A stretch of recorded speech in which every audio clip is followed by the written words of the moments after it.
Hi guys, so today we are going to talk about seizures. Okay, so first of all, let's define what seizures are. So seizures are basically just sudden change in behavior caused by electrical hypersynchronization of neuronal networks in the cerebral cortex.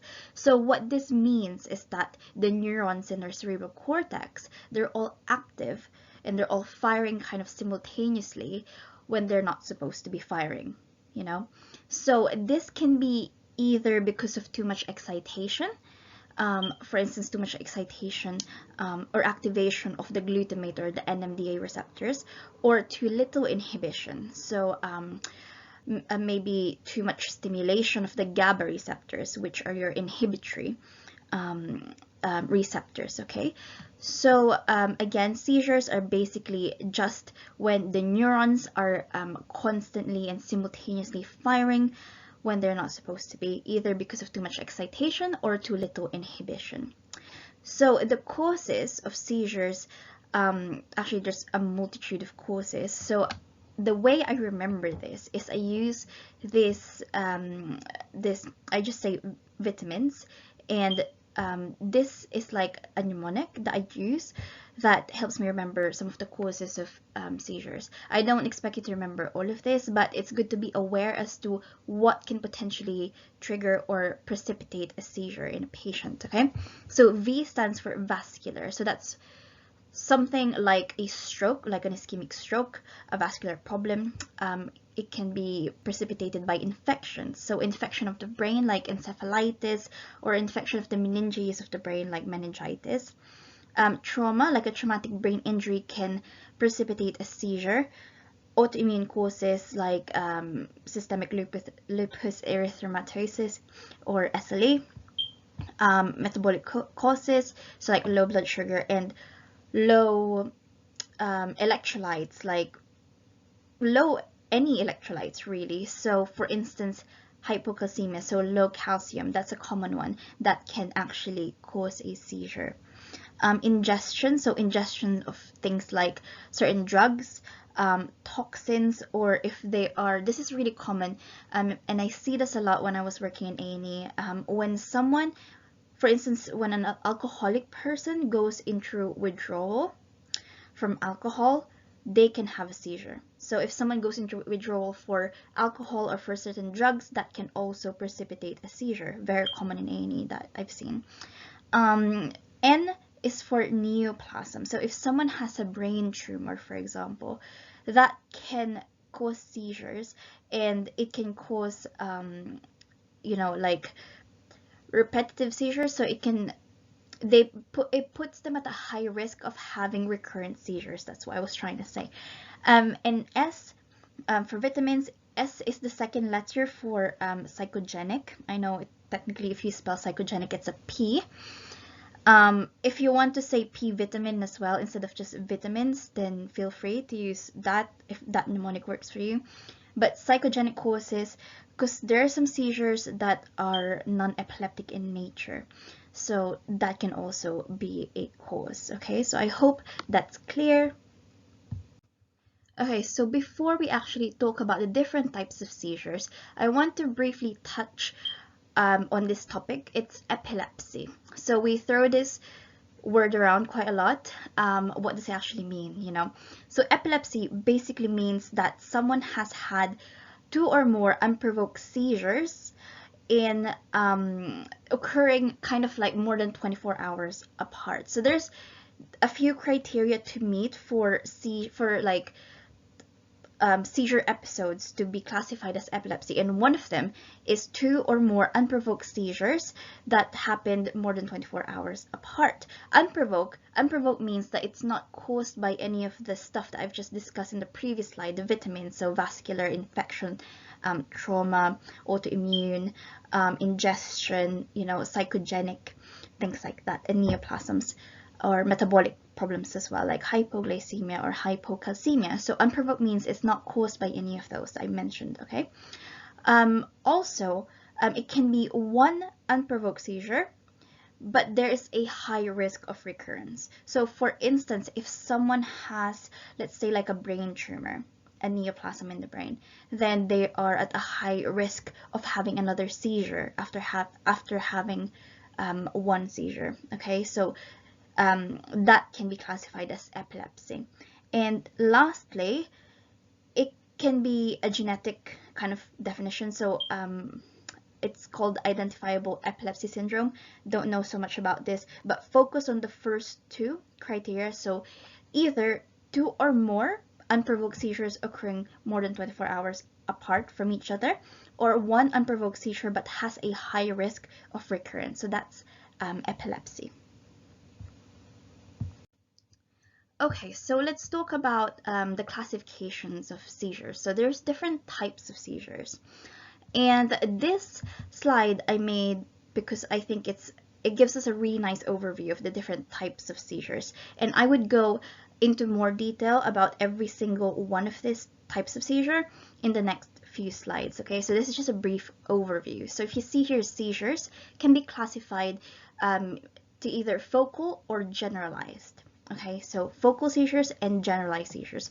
Focal seizures mean that only half of the brain is affected, or only like one hemisphere of the brain.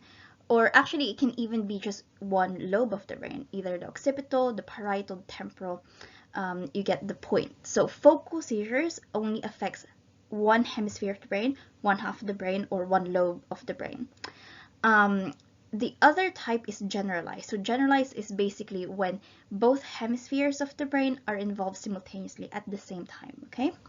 So focal seizures can be further classified depending on whether awareness is impaired or not.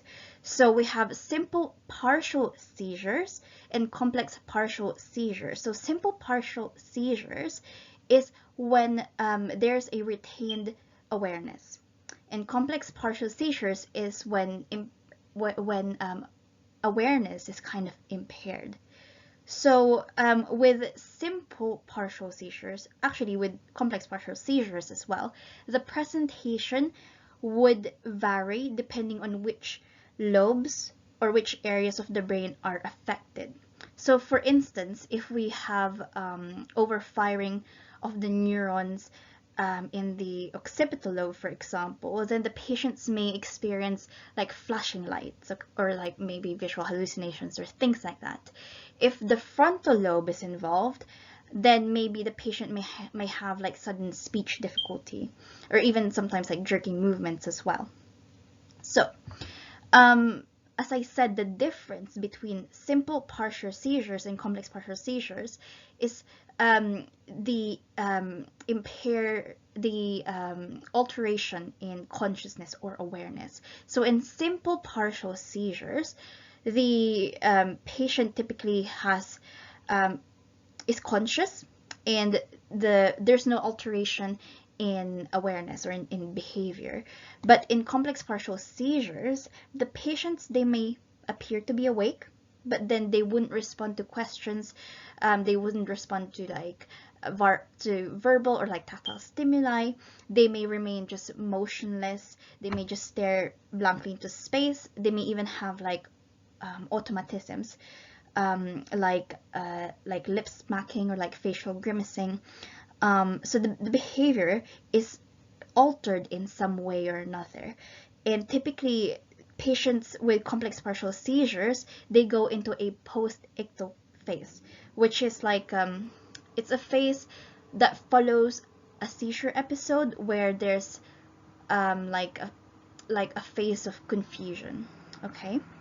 So that's your focal seizures, okay? So for generalized seizures, like I said, both hemispheres of the brain are firing simultaneously, overfiring actually. So we have different types. We have tonic-clonic, which is probably the one that we're most familiar about, because certainly when I was learning this for the first time, I thought all seizures are just tonic-clonic, because I think movies portray this, like when someone just falls into the ground and then loses consciousness and starts shaking or like having this jerking movements of their body, their trunk and their limbs. So that's what tonic-clonic seizures are. They're also called grand mal seizures, okay?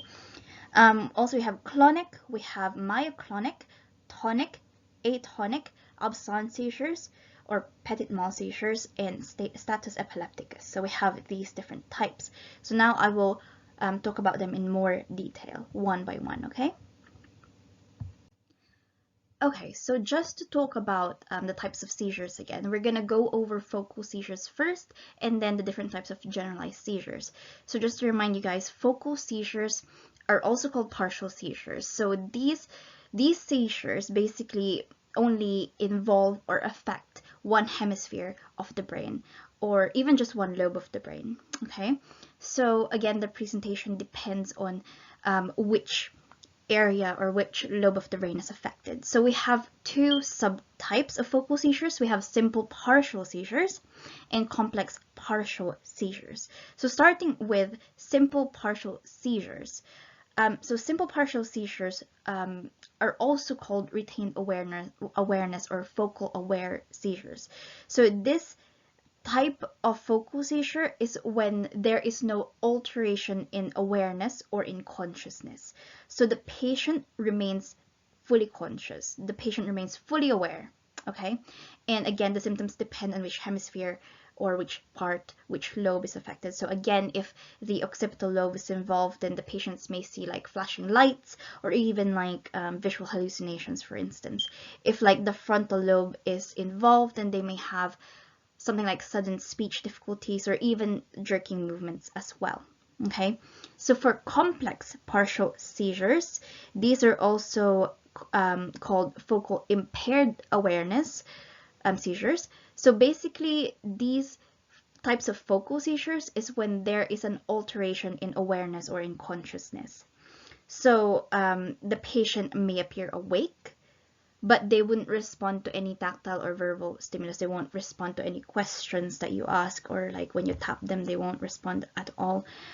Or they may even lose consciousness, okay? But the most important thing to remember is complex partial seizures, the behavior, the consciousness, the awareness of the patient is altered in some way or form, okay? So they may exhibit behaviors like automatisms. So these are like purposeless, involuntary, like repetitive movements, like for instance, lip smacking or like facial grimacing, things like that. So they may also have olfactory or gustatory hallucinations. So for instance, like phantosmia, I think. Yeah, it's phantosmia. So this is when they can like detect smells that aren't really there, that aren't really in the room, or that aren't really in the environment. So they are having olfactory hallucinations, okay? Also for complex partial seizures, very important thing to remember and to be able to help us differentiate them from simple partial is that in complex partial, patients typically go in this post-ictal phase. So this post-ictal phase, it's like a phase or a state of confusion several hours that may last several hours after the seizure, okay? So we don't see post-ictal phase in simple partial seizures.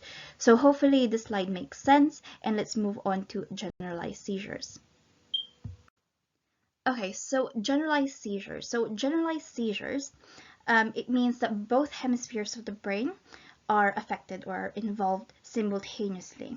So typically, generalized seizures, they involved an alteration in consciousness. So the awareness, the behavior, the consciousness is altered in some shape or form, okay, with some exceptions. So here I've listed the types of generalized seizures. So we have tonic-clonic or grand mal seizures, myoclonic, clonic, tonic, atonic, absence seizures, and status epilepticus.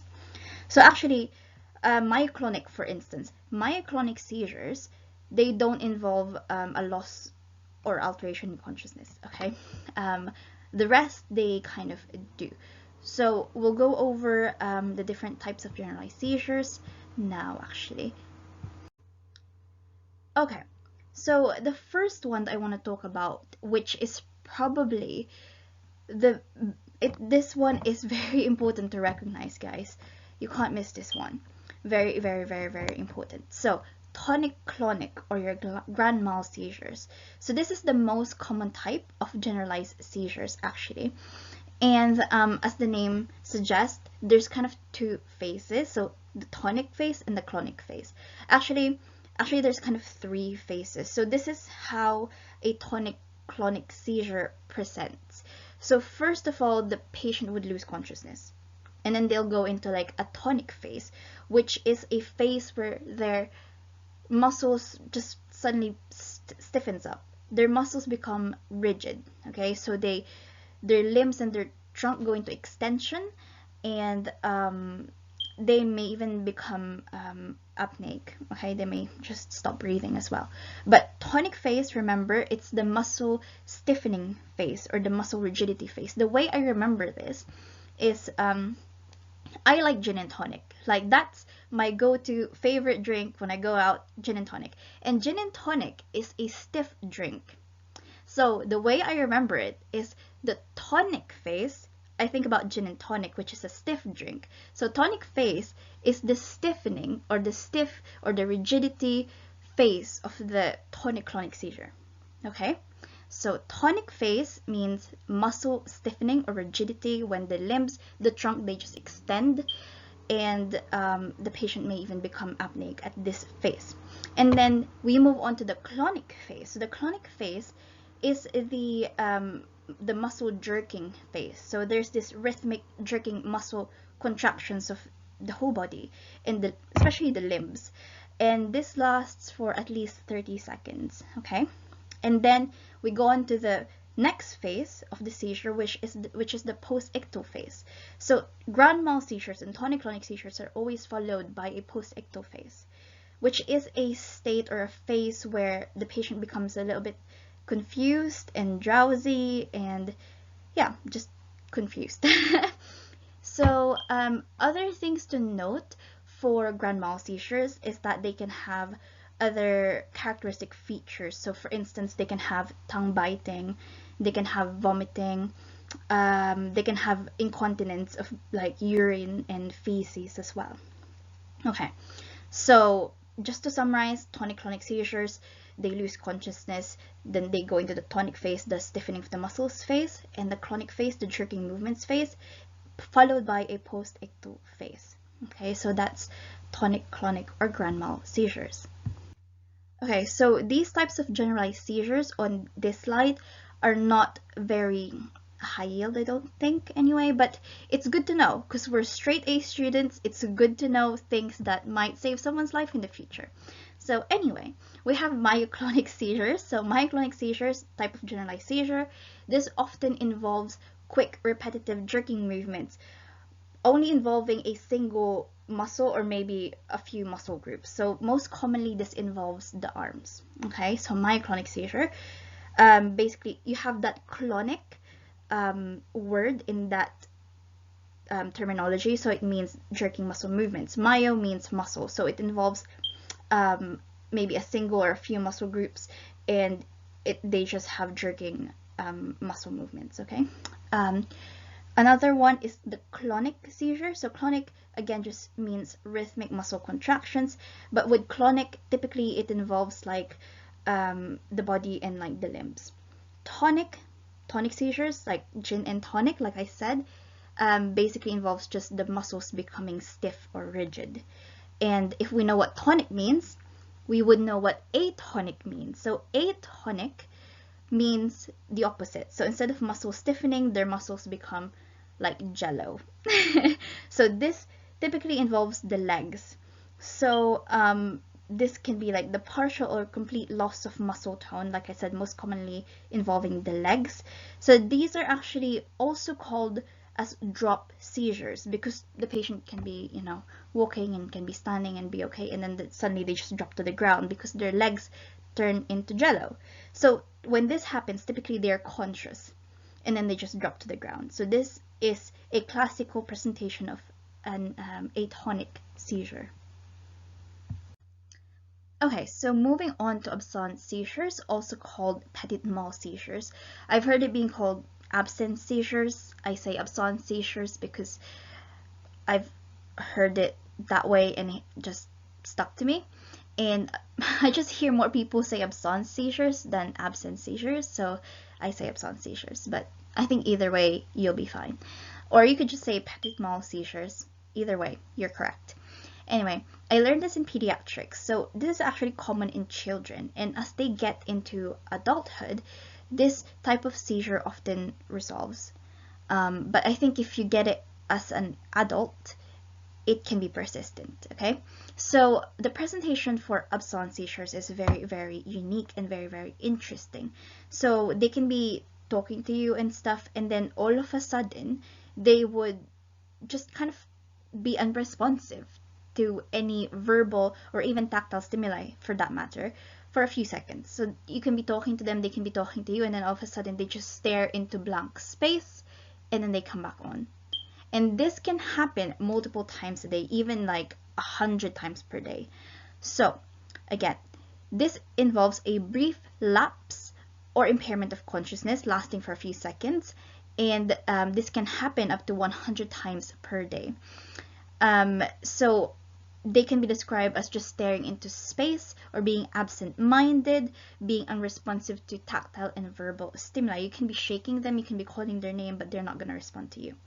The very important thing to remember, though, is that there is no loss in postural tone. There's no incontinence, and there's no post-ictal confusion that follows the episodes of the impairment in consciousness, okay? So that's very important. There's no loss in postural tone. It's not like a drop seizure, or they don't become rigid, or they don't do the jerking muscle movements. They don't go into a clonic phase, and they don't become incontinent like grand mal seizures. They become incontinent of feces and urine.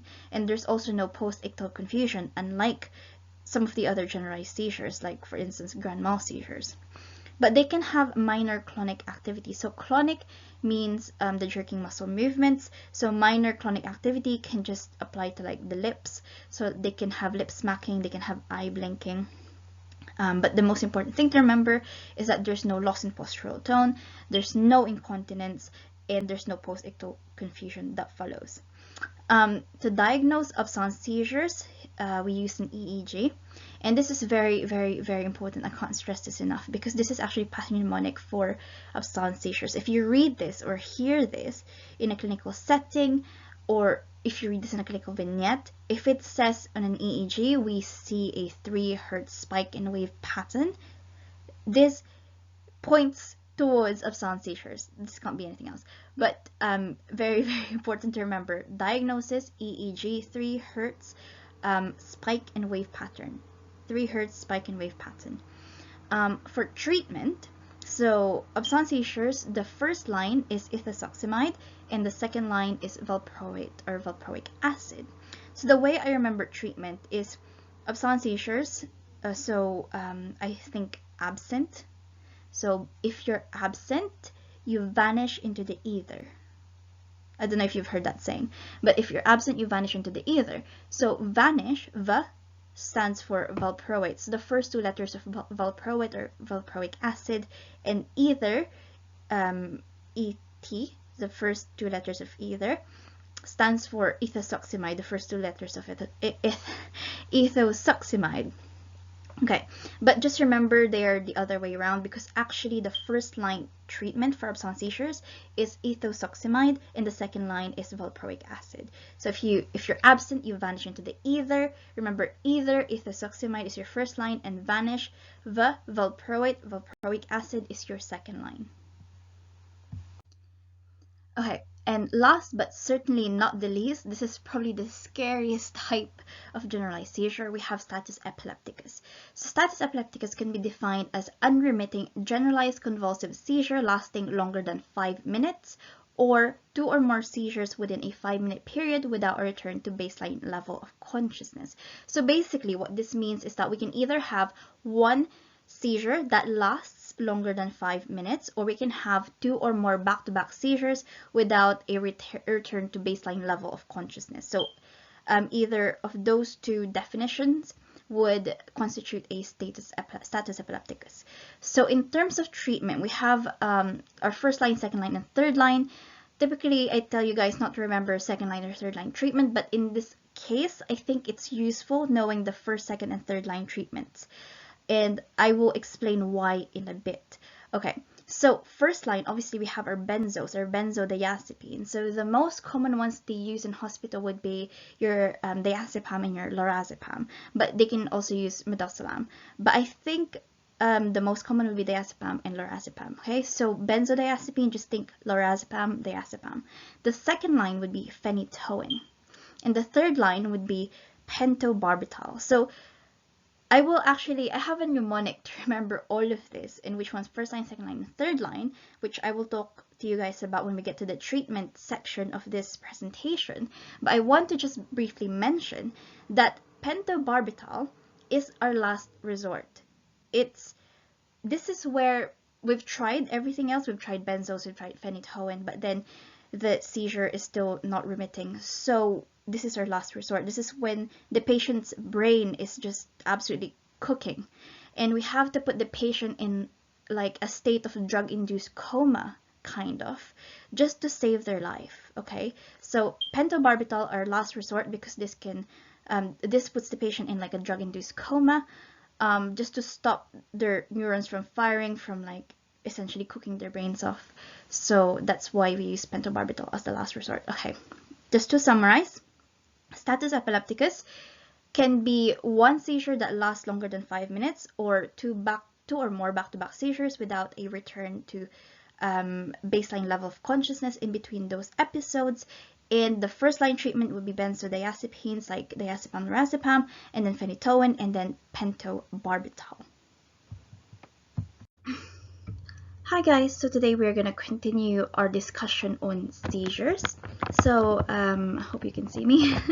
So on this slide, we're going to talk about the diagnosis of seizures, and then on the following slide, we're going to talk about the treatments, okay?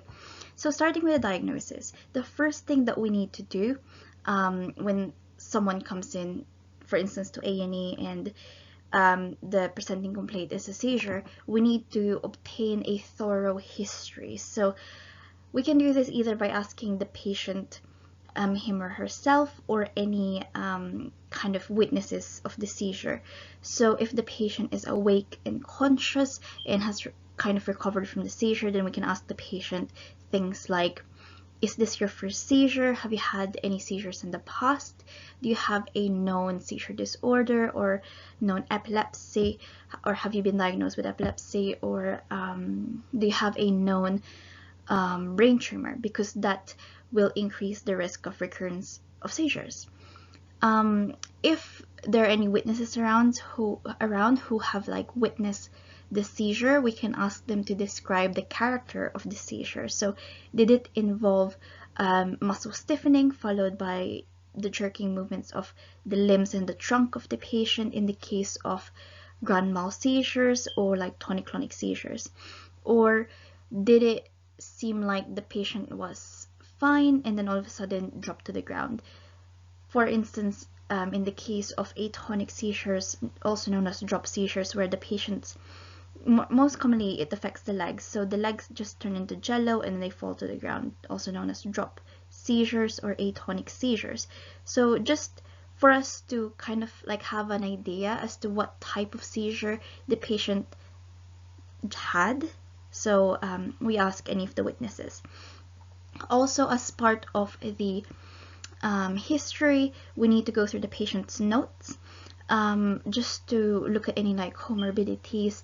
So for instance, if they have a known brain tumor, for instance, which I already said would increase the patient risk of recurrence for seizures, if they are alcoholics, or if there's like potentially drugs involved, so if they are like drug users or recovering from like drug abuse and things like that. Because like I said from the previous lecture that we had, if you remember, this is very common. I see this a lot in A&E where patients come in having seizures because of withdrawal, either from alcohol or from drugs. So it's very, very important that we go through the patient's notes, just to check if there's any potential involvement of any drugs or alcohol, okay?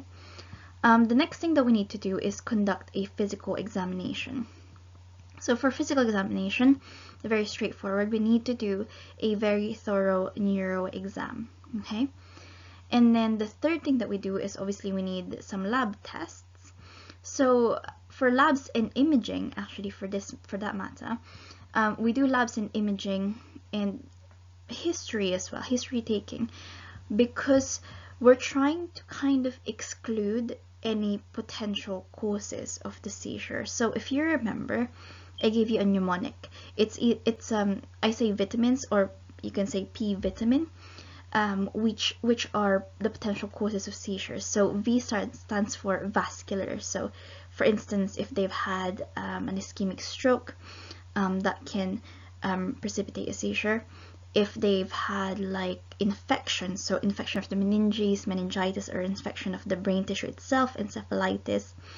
Can't spell VIT is for trauma, so if they've had any traumatic brain injury. A is for autoimmune, so for instance lupus. M is for metabolic causes, so like hypoglycemia is a big one, or low in other electrolytes like calcium specifically, so hypocalcemia, and also hyponatremia can precipitate a seizure. So vitamins, so that's metabolic. MI. The other I is for ingestion, so if they've ingested any sort of drugs, toxins. Also withdrawal comes into this, so withdrawal from alcohol or any drugs. N is for neoplasm, so like brain tumor, we've already discussed this. And S is for psychogenic causes. So we're doing all of this, labs and imaging, to rule out any potential causes of the seizure, okay? So let's go over some of the tests that we do. So labs, the first thing that we need to do is a finger stick glucose. This is very, very easy to do. So just do a finger stick glucose just to measure their blood sugar, to rule out hypoglycemia, because hypoglycemia can result to a seizure, can lead to a seizure, especially very, very severe hypoglycemia. We need to get CBC, complete blood count. So we do this to rule out, to measure the white blood cells, to rule out any infection. So in cases of meningitis or encephalitis, obviously white blood cells will be elevated because there's an infection going on in the brain. So with this, you can also, so CBC, complete blood count, you could also order things like the inflammatory markers like CRP, ESR. They should be elevated as well. So we can order CMP, so this is complete metabolic panel, so measuring your electrolytes and things like that to rule out any like low in like electrolytes. Specifically, you're looking for hypocalcemia and hyponatremia. You can also run a tox screen, so toxicology screen, to rule out any drug involvement. And serum lactate, okay, this is very, very, very important. We do this in A&E, and this is done especially if the seizure, if it's like an unwitnessed seizure, if no one actually saw the seizure. So no one can describe us the type of seizure that the patient may have had. So we order a serum lactate. So serum lactate, basically, if this is elevated in the first 2 hours following an episode of seizure, then this suggests that this is a generalized seizure, that the patient has had a generalized seizure, instead of something like just a syncopal episode or something like that, okay? So that's what we use the serum lactate. Again, serum lactate, it's very useful if the seizure is unwitnessed. So if someone lost consciousness and no one has seen it, and the patient said that they think they've had a seizure, we measure their serum lactate, because if it's elevated within the first 2 hours following the seizure episode, then it kind of confirms that they've had a generalized seizure other than other causes of loss of consciousness like a syncopal or a non-epileptic seizure, okay? We can also measure we can also do urinalysis, liver function test, renal function test. Also very important, if the patient is febrile, We need to do a lumbar puncture and blood cultures as well. Okay, so that's everything for labs. Also, if we suspect, in the vitamins, mnemonic A is for autoimmune. So autoimmune, for instance, SLA or lupus, we could maybe measure their ANA, so anti-nuclear antibody. Again, that's just a side note. Okay, moving on to imaging. So we've done all the labs. So we've ruled out hypoglycemia from doing a finger stick glucose. We've measured their electrolytes, ruling out hypocalcemia, hyponatremia. We've measured their CBC, white blood cells, CRP, ESR, to rule out any potential infection. We've done toxicology screen to rule out any drug use. We've measured their serum lactate to confirm it's a generalized seizure other than a non-epileptic seizure. If they were febrile, we've measured their, we've done lumbar puncture, and we've obtained their blood culture. So we've done all of that. We move on to imaging. So imaging, mainly we do CT or MRI. Again, MRI is far more sensitive than CT, but it's not always practical, especially if you think about it. If the patient is unstable, we can't really do an MRI. Also, CT is just like quicker and less expensive than MRI. Also, MRI is not available in every single institution. So we do this neuroimaging CT or MRI to rule out things like stroke, or like structural lesions in the brain, and like tumors or neoplasms in the brain, because this again would increase the risk of the recurrence of seizures. Okay, and last but not the least, we can do an EEG. Okay, EEG.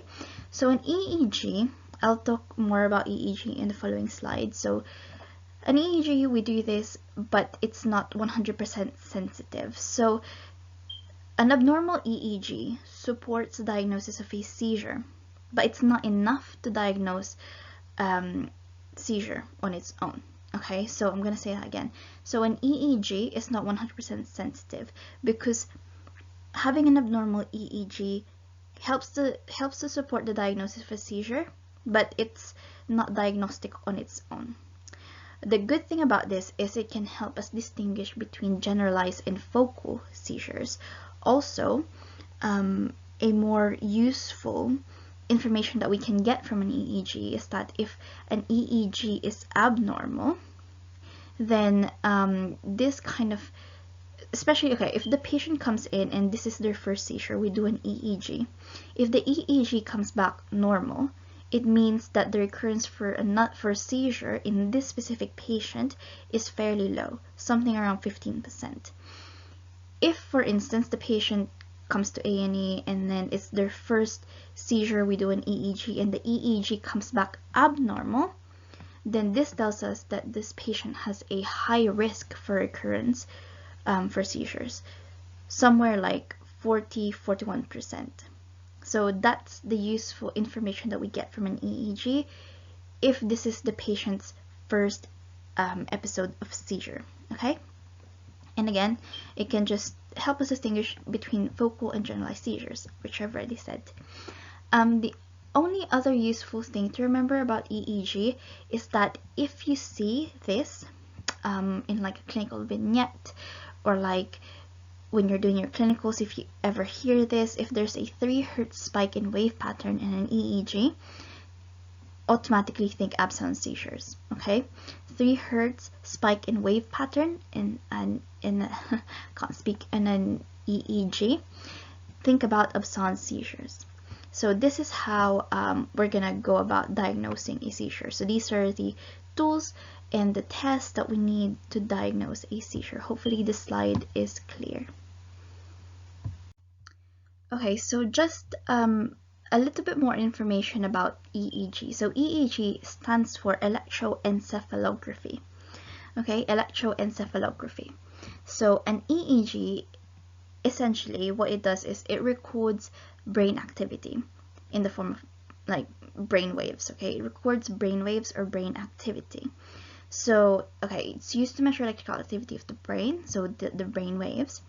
And how do we do this? So we use electrodes that are placed on the patient's scalp, like so. So if you see this picture, this is like the typical setup for an EEG like equipment. So we put electrodes on the patient's scalp, on their head, and on their like what do you call this shoulder region as well.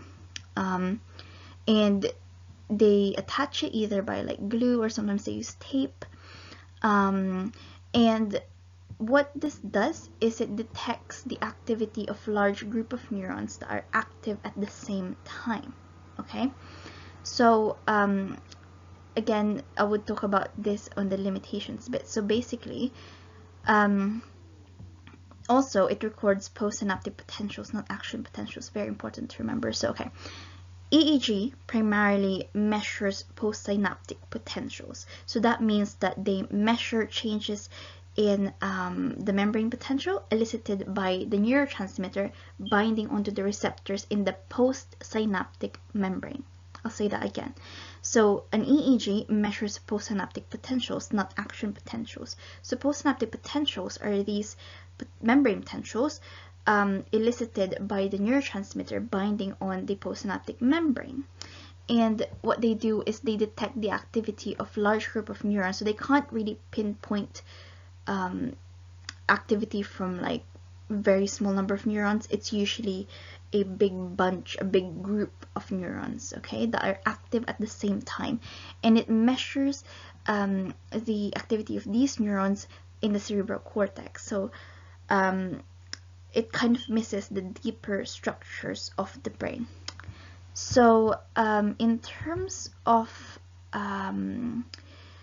okay, I'll talk about the graph that's generated. So this is like the typical, this is actually a normal EEG. So this is like, if the EEG is normal, this is the typical EEG graph that you will see from a normal patient with normal brain waves and normal brain activity. So you see here, we get like an image of the electrical activity of the brain represented as like waves with different like frequencies, different shapes, and different amplitudes. So this is the graph that you get, okay, at the end. In terms of clinical applications, so we can use this to help diagnose epilepsy or any seizure activities, or even sleep disorders.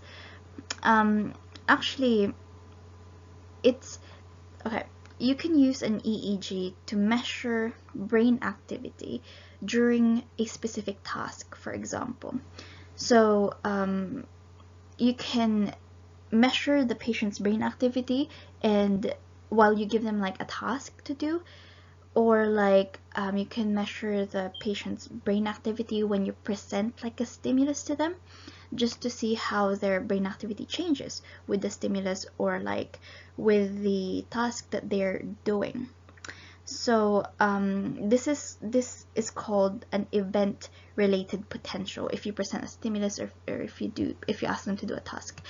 Or an EEG can also record brain activity in the absence of a specific event or stimulus. And abnormal EEG, like I said, can help us diagnose epilepsy and potentially sleep disorders, okay? And like I said, if the patient had like their first seizure, we need to do an EEG because it helps us determine the likelihood of recurrence of their seizure. So if their EEG comes back normal like this, then it means that they have a low risk for recurrence, somewhere around 15%.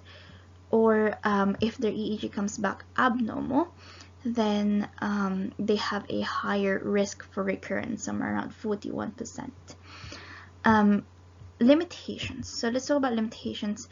Like I said in the previous slide, EEG is not 100% sensitive for diagnosis of seizure, but what it can do is help us differentiate between focal and generalized seizures. And if you like hear or read the specific phrase called 3 Hertz spike and wave pattern on an EEG, again, think about Absence seizures. Um, limitations. So other limitations, sorry, apart from it's not 100% sensitive, is it has poor spatial precision. So why? Because it monitors the activity of large group of neurons, it's very difficult to kind of pinpoint the precise location in the brain where these abnormal electrical activity is coming from. Okay, so it has poor spatial precision. We can't be very precise because we're measuring groups of neurons, like large groups of neurons. Okay. The other one, it has a limited ability to accurately recode from structures deeper than the cortex. Like I said, it detects activity of large group of neurons active at the same time in the cerebral cortex. So we're kind of missing any abnormal activity in the deeper structures of the brain, deeper than the cerebral cortex. So these are some of the limitations of an EEG. Okay, so now let's talk about the treatment. First of all, obviously, if we have ourselves witnessed someone have a seizure, we need to conduct the ABC assessment.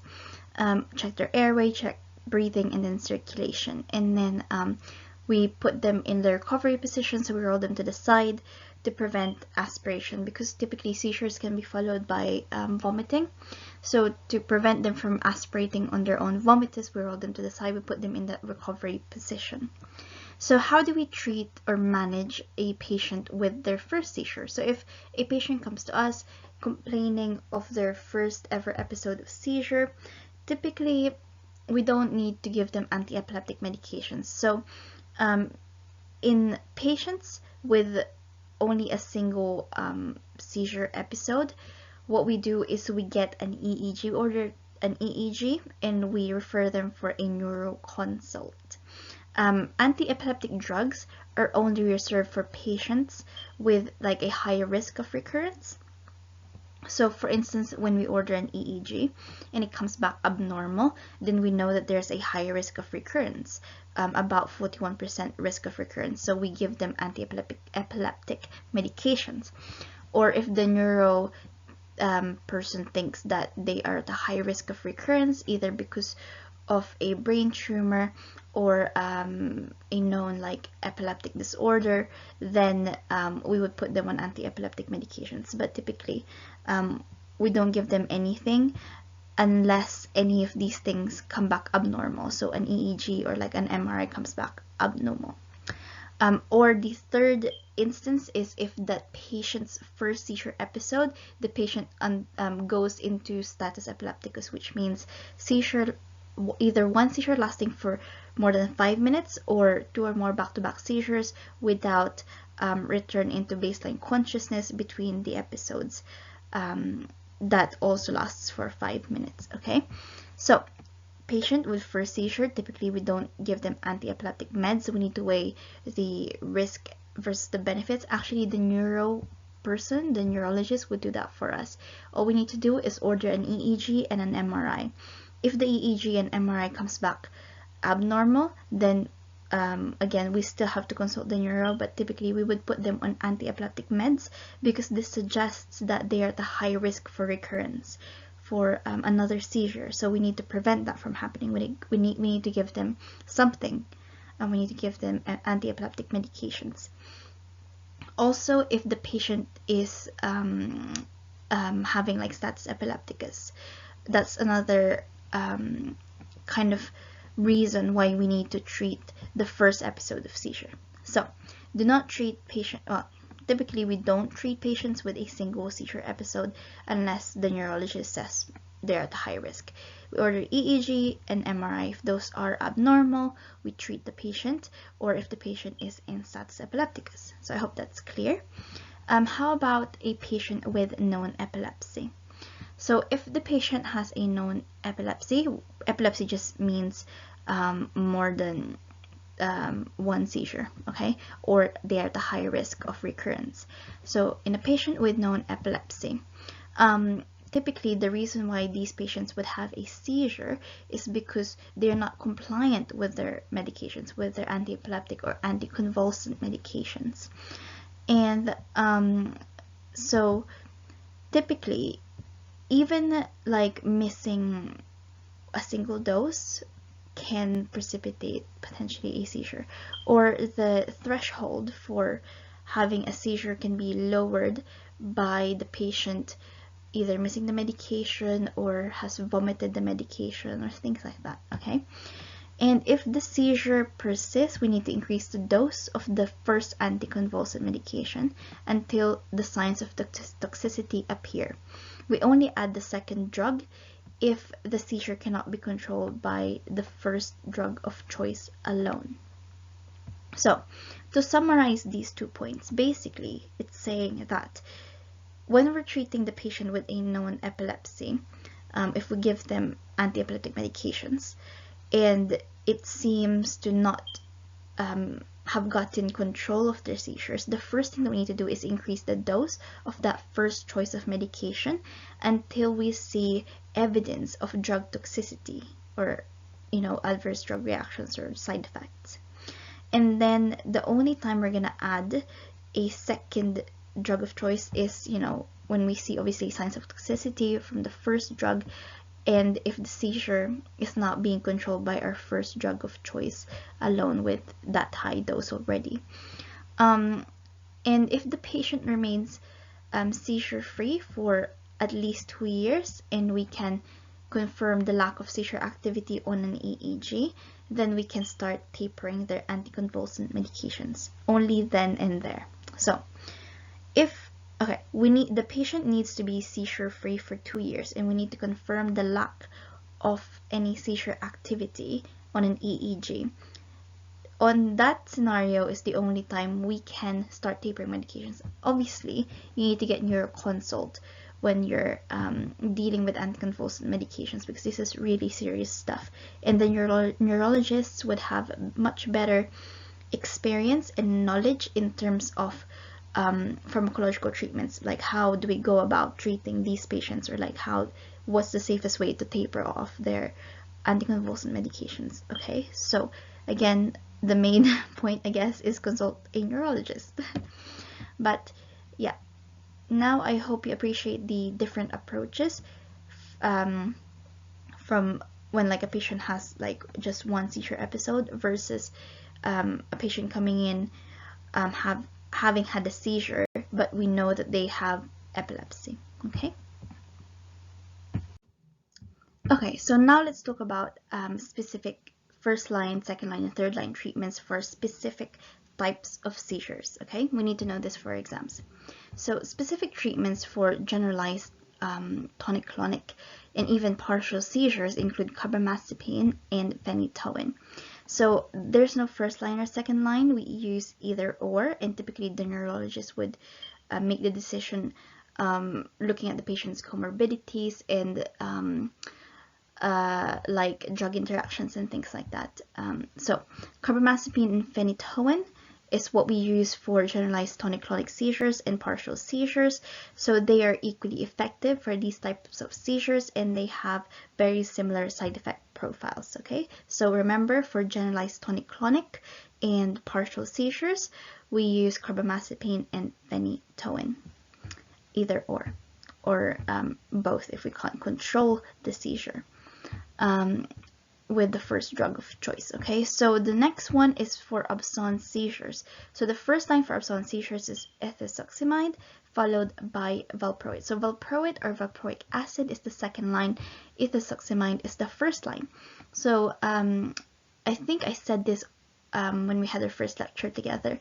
So for absence seizures, I think about being absent. So being absent, so if you're absent, you will vanish into the ether.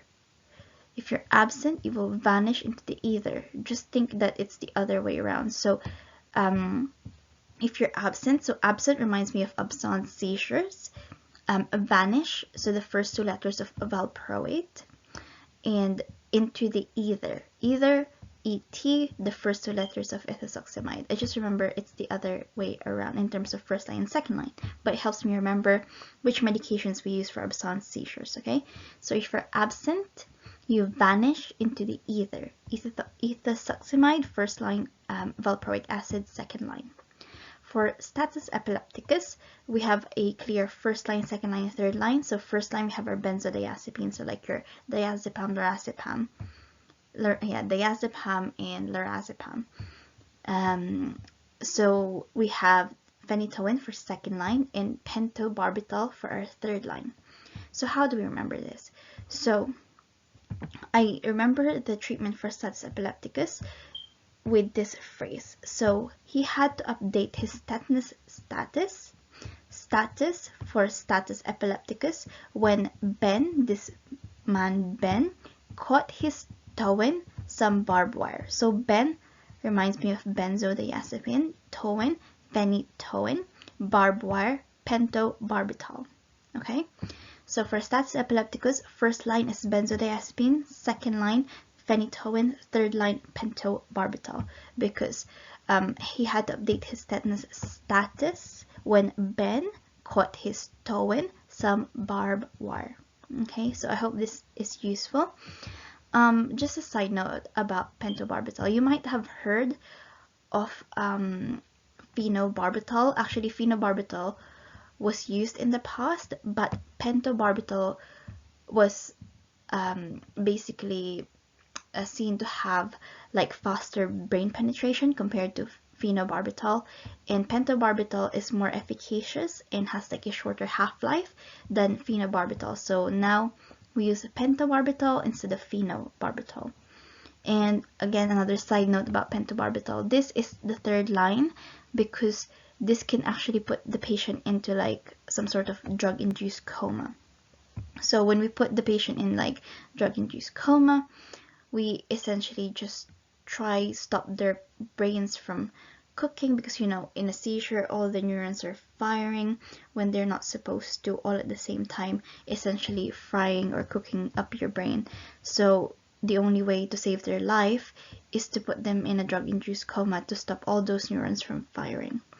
So again, these are the specific treatments. So for, again, let's do a quick review. For generalized tonic-clonic and partial seizures, it's carbamazepine and phenytoin. For absence seizures, you will vanish into the ether, ethosuximide, first line, valproic acid, second line. For status epilepticus, the first line is benzodiazepine, second line phenytoin, third line is pentobarbital, because he had to update his tetanus status when Ben caught his toe in some barbed wire. Hi guys, so this is the last part. I just want to go over some of the anti-epileptic drugs or anticonvulsants that are used to treat seizures. So I don't know if I've already said this, but there is no single superior anticonvulsant. It's really up to the neurologist to decide, weighing up like the adverse drug reactions and like the patient's comorbidities and like drug interactions and things like that. So it's up to the neurologist to decide which medication is the most appropriate for the patient who's had a seizure or who is having a seizure. But the main thing to remember is, remember from like the last lesson, I told you that we have specific first line treatments for specific types of seizures. So let's just try recall what we studied last lecture. So I told you guys for just generalized tonic-clonic seizures and also for partial seizures, we use carbamazepine and phenytoin. Okay, so either carbamazepine or phenytoin are used. They have the same efficacy, the same adverse drug reaction, same like side effect profile. So it's really, again, up to the neurologist to decide, but those are the two that we specifically use for tonic-clonic seizures and partial seizures. The second one is for absence seizures. So for absence seizures or petit mal seizures, we use ethosuximide as the first line and then valproic acid or valproate for second line.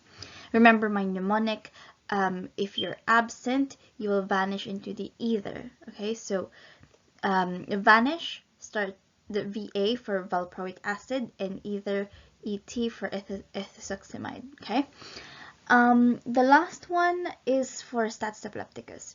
So for status epilepticus, we have three lines. The first line is your benzodiazepines, lorazepam, diazepam, and then you got your phenytoin, and then your pentobarbital. Again, I had a mnemonic for that. So I hope you remember all of those specific ones. So just to go over some of the anti-epileptic drugs in a little bit more detail, not too much, just the important stuff you need to know we need to know for the exams. I need to know this as well. So we have carbamazepine.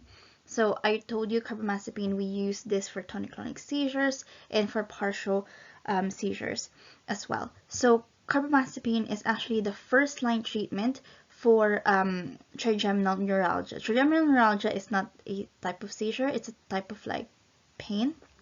So it's like a pain because the superior cerebellar artery is kind of compressing the trigeminal nerve, mainly affecting the V2 and V3 division. So yeah, carbamazepine is essentially the first line treatment for trigeminal neuralgia. So this is really painful. Sometimes even when patients are just chewing or brushing their teeth, it can trigger that really intense lancinating, lightning, electric pain in their like jaw, cheek, can radiate up to the ear, up to the orbital cavity, like the eyes as well. Yeah, it's really not so good. Actually, patients with trigeminal neuralgia have high rates of suicide because the pain is really bad. Okay. Anyway, mechanism of action, it blocks sodium channels. So you don't need to know too much. Just block sodium channels. And for adverse drug reaction, it can increase your LFTs, liver function test, because it's hepatotoxic. Okay, so how do you remember everything you need to know for carbamazepine? So carbamazepine, I just try to remember this picture, this man lifting up some chips, you know, to his mouth. So carbamazepine, lift up some salty carbs and chew on them till your cheeks hurt. So lift up, see here, I took the I out, it's LFT up, so it makes your LFTs higher because it's hepatotoxic, it increases your LFTs. Some salty carbs, so salty is for the mechanism of action because it blocks sodium channels. Carbs reminds you of carbamazepine. And chew on them till your cheeks hurt. So your cheeks hurt should remind you of trigeminal neuralgia. So again, things to remember for carbamazepine, first line treatment for trigeminal neuralgia, can increase your LFTs because it's hepatotoxic. In mechanism of action, it blocks sodium channels. Okay, so lift up some salty carbs and chew on them till your cheeks hurt. The second one is valproic acid, also known as valproate. So it's the most teratogenic out of all of the anti-epileptic or anticonvulsant medications. Most of them, I think in fact all of them are teratogenic, but the most harmful to the fetus teratogenic is valproic acid. This is very important because you might get this in a clinical vignette saying they might give you like a pregnant patient and then you have to select which anti-epileptic med is the worst for pregnancy, or like which one we should definitely never use. So it's going to be valproic acid. So in terms of in terms of side effects, we can have again hepatotoxicity. It can cause acute hepatocellular injury and acute pancreatitis. So how do you remember this?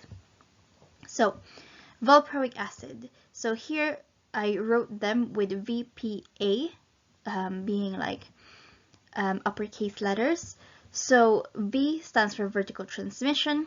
I know what vertical transmission means. Typically it means, you know, like something is being passed from the mother to the fetus. But in this case, it just helps me remember the fact that valproic acid is very teratogenic. Okay, so it harms the fetus. So that's what vertical transmission helps me remember, the teratogenicity of the valproic acid, not really that it's something that the mother can pass on to the baby, okay? And P is for pancreatitis, and A is for the acute hepatocellular injury. So again, V, vertical transmission, reminds me of the fact that it's the most teratogenic out of all of the anticonvulsants, and P for pancreatitis, and A for acute hepatocellular injury.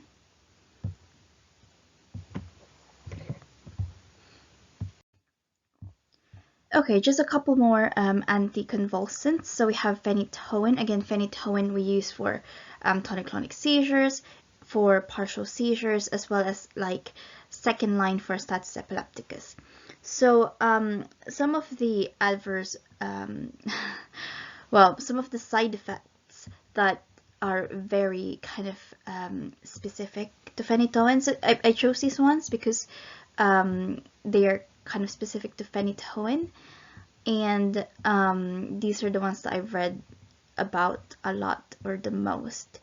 There are actually so many adverse drug reactions and side effects associated with phenytoin, but these are some of the ones that I think are kind of worth remembering. But again, I told you there are loads. You could try remember them yourself, but I really wouldn't bother too much. It's just good to know that these are some of them, okay? So phenytoin can cause hirsutism, so that's the excessive hair growth in women, gingival hypertrophy, and folic acid depletion. Okay, hirsutism, gingival hypertrophy, and folic acid depletion. How do you remember this? So I remember this by remembering this really kind of disgusting picture or analogy, or I don't know. So if you put a hairy toe in your mouth and lick it, you'll get gingivitis. Okay, if you put a hairy toe in your mouth and lick it, you'll get gingivitis. So if you put a hairy reminds me of hirsutism, toin, phenytoin, lick, that's the folic acid depletion. Gingivitis reminds me of gingival hypertrophy. Okay, so if you put a hairy toe in your mouth and lick it, you will get gingivitis. Hairy for hirsutism, toin for phenytoin, lick for folic acid depletion, and gingivitis for gingival hypertrophy. Number 4, ethosuximide. Nothing much to remember. I want you to know that this is the first line treatment for absence seizures, and the way that it works is it blocks calcium channels. Nothing much to remember. So first line medication for absence seizures, and it works by blocking your calcium channels. And last but not the least, pentobarbital. So pentobarbital is the last line treatment for status epilepticus, and it replaced phenobarbital, which was used as the last line for status epilepticus, because pentobarbital is it has like a faster brain penetration, shorter half-life, and it's more efficacious than phenobarbital. So now we use pentobarbital. Okay guys, so this is the last part, and let's try to do some questions to test how much we've actually learned from this lecture. So, question 1. A 9-year-old male presents to the office accompanied by his mother, who states that the boy had frequent episodes where he will zone out and stare off into space for a few seconds, multiple times per day. The patient had an EEG performed during one of the episodes, which displays a generalized 3 Hz spike and wave appearance. What is the first-line medication for the likely diagnosis in this patient? So first of all, what is the likely diagnosis in this patient? So if you look at the presentation, we have a 9-year-old male. So we had frequent episodes where he will just zone out and stare into space for a few seconds, and this will happen multiple times per day. So just from the presentation, this is very typical of an absence seizure. Also, when they did an EEG, they found a 3 Hz spike in wave appearance. So I told you guys that 3 Hz spike in wave appearance in EEG is kind of pathognomonic for absence seizures. So what then is the first line medication for absence seizures? That's ethosuximide. Ethosuximide is the first line, and valproic acid is the second line. So if you remember my mnemonic for this, if you're absent, you will vanish into the ether. Vanish into the ether. Okay, either first line ethosuximide, vanish for valproic acid or valproate, and that's the second line. Right, moving on. Okay, so question 2. We have a 64-year-old homeless man who is brought into the emergency department. The paramedics state he has been actively seizing for the entire ride to the hospital, which has been 15 minutes. On physical examination, you note rhythmic jerking of the bilateral extremities. What is the first line medication class that should be initiated in this patient? So again, first of all, what is this patient having? What type of seizure is this patient having? Okay, so he has been seizing for 15 minutes for the entire ambulance ride. So this can be classified as a status epilepticus. So remember that status epilepticus, we can define it as either one unremitting seizure that lasts for over 5 minutes, or 2 or more back-to-back seizures without a return to baseline level of consciousness. So here we have a patient who's been seizing for 15 minutes. So that kind of like qualifies as status epilepticus because it's more than 5 minutes. And on physical exam, you know, rhythmic jerking of the bilateral extremities. So this is the clonic phase. We don't know if he had the rigidity phase, but definitely he's going through the clonic phase of the seizure. So what is the first line medication class that should be initiated? So I told you guys there's like 3 different lines of medication for status epilepticus. First line being your benzos, your benzodiazepines, so diazepam and lorazepam. The second line would be phenytoin, and the third line would be pentobarbital. So in this case, we're going to use your benzodiazepines like diazepam and lorazepam. Okay, question 3. Which type of generalized seizure is described by sudden muscle stiffening, often associated with impaired consciousness? So sudden muscle stiffening. This is a tonic seizure. Why tonic? Because I remember gin and tonic, which is a stiff drink, which is actually my favorite drink. And here we see muscle stiffening. So this is a tonic seizure. Yeah, tonic seizure characterized by sudden muscle stiffening because gin and tonic is a stiff drink.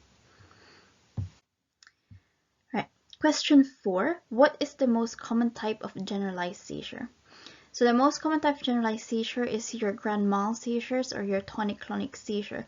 So remember that in tonic-clonic seizure, the patient loses consciousness, goes through the tonic phase for about a minute. The tonic phase is where you see muscle stiffening, so the limbs extend, and then following that, you get the clonic phase, which is the rhythmic jerking of like the limbs. So that's a typical presentation of a tonic-clonic or grand mal seizure, which is the most common type of generalized seizure. Okay, how do we treat? Okay, so we treat using either carbamazepine or phenytoin. They are similar in efficacy and have similar side effects profile, so it's really up to the neurologist to decide as to which kind of medication is the most suitable for this patient.